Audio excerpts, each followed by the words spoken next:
Swachh Bharat machine లో భాగంగా GHMC వినూత్న కార్యక్రమానికి శ్రీకారం చుట్టింది. స్వచ్ఛ సర్వేక్షణ్ కార్యక్రమంలో భాగంగా వావ్ హైదరాబాద్ పేరిట ఎల్బీ స్టేడియంలో అవేర్నెస్ ప్రోగ్రామ్ ను కండక్ట్ చేస్తోంది. కేంద్ర రాష్ట్ర మంత్రులు హాజరవుతున్న ఈ కార్యక్రమానికి సంబంధించిన వివరాలు ప్రభాకర్ అందిస్తారు. స్వచ్ఛత వైపు మరో ముందడుగు పడింది. జీహెచ్ఎంసీ వినూత్న కార్యక్రమంతో ప్రపంచ దృష్టిని, భారతదేశ దృష్టిని ఆకర్షించే ప్రయత్నం చేస్తుంది. స్వచ్ఛ సర్వేక్షణ్ పేరుతో హైదరాబాద్ ఎల్బీ స్టేడియంలో భారీ ఎత్తున ఓరియంటేషన్ ప్రోగ్రాం ప్లాన్ చేసింది. వావ్ హైదరాబాద్ అనే కాన్సెప్ట్ను తీసుకొని ముందుకెళ్తుంది.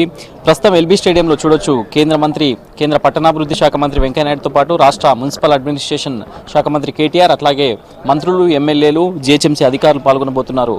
3 గంటలకు కార్యక్రమం ప్రారంభం కానుంది. అసలు కార్యక్రమం ఎట్లా జరగనుంది, కాన్సెప్ట్ ఏంటి, జీహెచ్ఎంసీ ఏం చెప్పదలుచుకుంది కార్యక్రమంతో వివరించడానికి కమిషనర్ జనార్దన్ రెడ్డి గారు ఉన్నారు. సార్ చెప్పండి, ఇప్పటికే చాలా కార్యక్రమాలు తీసుకున్నారు. స్వచ్ఛ సర్వేక్షణ్ ఇప్పుడు మళ్ళీ ఒక ముఖ్య కాన్సెప్ట్గా జీహెచ్ఎంసీ ముందుంది. ఎట్లా తీసుకెళ్తున్నారు దీని ప్రజల్లోకి? ఇది స్వచ్ఛ భారత్ మిషన్ అంటే అందరం పాల్గొనాలి, కలిసికట్టుగా పాల్గొనాలి, అందరూ అవగాహన చేసుకోవాలి. అండ్ ఇది ఒక ప్రభుత్వ కార్యక్రమం కాదు. ప్రభుత్వం, ప్రభుత్వేతర సంస్థలు, ప్రజలు, గృహిణులు, పని మనుషులు, shop, establishment, restaurant, hotel and mess, కళ్యాణ మండపము, అంటే మనకు వేస్ట్ ఎవరైతే కాంట్రిబ్యూట్ చేస్తున్నామో నగరం లోపల మనం కచరా వేస్ట్ ఎవరైతే ప్రొడ్యూస్ చేస్తున్నారో వాళ్ళందరూ కూడా వేస్ట్ ప్రొడ్యూస్ చేసే దగ్గర నుంచి వేస్ట్ని ఖననం చేసేంత వరకు, జననం నుంచి ఖననం వరకు రెడ్యూస్, రీయూజ్, రీసైకిల్ అనేటువంటి ప్రిన్సిపల్ని అభివృద్ధి చెందినటువంటి దేశాల్లో ఉంది. అది మన నగరాల్లో ఉన్నటువంటి ప్రతి ఒక్కరి దగ్గర కూడా తీసుకెళ్లాలనే ఉద్దేశంతో ఈ మిషన్ ఎస్టాబ్లిష్ చేయడం జరిగింది. ఇది అందరినీ ఒకసారి మనం మున్సిపాలిటీకి సంబంధించినంత వరకు, హైదరాబాద్ జీహెచ్ఎంసీ సంబంధించినంత వరకు దాదాపు 2000 మంది స్వచ్ఛ ఆటోస్ మనం ఒక సంవత్సరం కింద దాదాపు ఇవ్వటం జరిగింది. అట్లాగే 21 లక్షల మందికి ఒక twin bins and dry and wet waste కోసం వారికి ఇవ్వటం జరిగింది. అట్లాగే 2500 మంది ఇంకా రిక్షా కార్మికులు కూడా ఉన్నారు.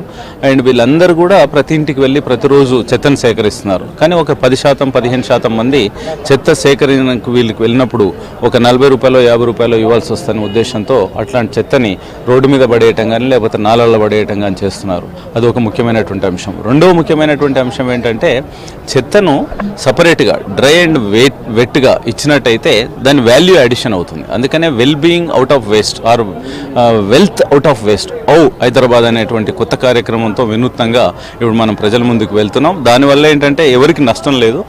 అటు చెత్తను సెగ్రిగేట్ చేయడం వల్ల గృహిణికి నష్టం లేదు, షాపుకు నష్టం లేదు, ఎస్టాబ్లిష్మెంట్ నష్టం లేదు. మీరు చెప్తున్నారు కదా సార్, అంటే ఇంతకుముందు మీరు రాజేంద్ర నగర్లో కూడా ఈ ప్రాజెక్ట్ని చెప్పారు.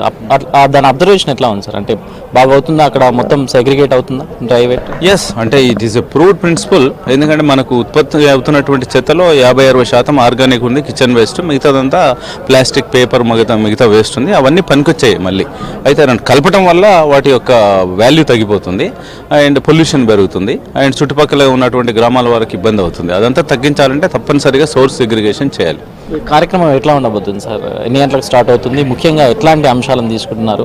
జీహెచ్ఎంసీతో పాటు ప్రజలకు కూడా చైతన్య కార్యక్రమాలు చేపట్టే అవకాశం ఉంది. అందుకోసమనే ఇప్పుడు జీహెచ్ఎంసీలో దాదాపు పనిచేస్తున్నటువంటి అన్ని వింగ్లు, ఎంటమాలజీ వింగ్లో కానీ, స్వీపింగ్ వింగ్లో కానీ, లేకపోతే ట్రాన్స్పోర్ట్ వింగ్లో కానీ, వీళ్ళందరూ పనిచేస్తున్నటువంటి మొత్తం యావత్ సిబ్బందిని ఒక వార్షిక పరీక్ష మనకు జరగబోతుంది. అంటే స్వచ్ఛ సర్వేక్షణ అంటే భారత ప్రభుత్వం ఒక పరీక్ష పెడుతుంది. పరీక్ష పెట్టినప్పుడు అందరం కంబైన్డ్ స్టడీ చేస్తాం. సో అక్కడ ఉన్నటువంటి స్టూడెంట్స్ అందరూ, అదేవిధంగా నగరంలో ఉన్నటువంటి ప్రజలందరూ కూడా, అందరూ స్టేక్ హోల్డర్స్ ఒక కంబైన్డ్గా దీన్ని ఒక పరీక్ష ప్రిపేర్ అవుతున్నట్టుగా మేము ప్రిపేర్ అవుతున్నాం. 2:30 తర్వాత నుంచి కార్యక్రమం మొదలవుతుంది. సో దీంట్లో ప్రధానంగా చర్చించే అంశాలు అయితే హైదరాబాద్కు సంబంధించి శానిటేషన్లో ఎట్లాంటి మార్పులు తీసుకురావాలి, హైదరాబాద్ స్వచ్ఛతకు సంబంధించి ఎట్లాంటి చర్యలు చేపట్టాలన్న దానిపైనే ముఖ్యంగా కాన్సన్ట్రేట్ చేసిందని చెప్పుకోవచ్చు జీహెచ్ఎంసీ.